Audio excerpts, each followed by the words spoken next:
புது கலர்ஸ் புது ஃபேஷனோட தி சென்னை சில்க்ஸ்ல இந்த பொங்கலை ஓஹோன்னு கொண்டாடுங்க. தி சென்னை சில்க்ஸ், ஸ்ரீநகர், வேளச்சேரி, குரோம்பேட் மற்றும் திருவள்ளூர்.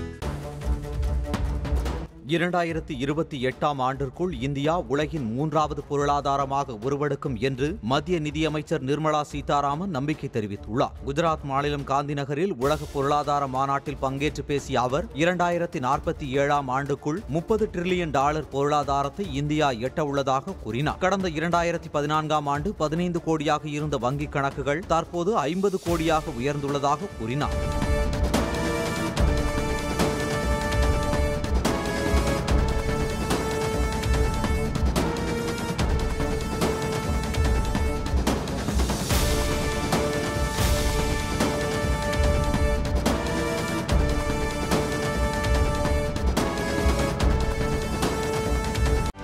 செய்திகளை உடனுக்குடனும் துல்லியமாகவும் தெரிந்து கொள்ள சப்ஸ்கிரைப் பண்ணுங்க.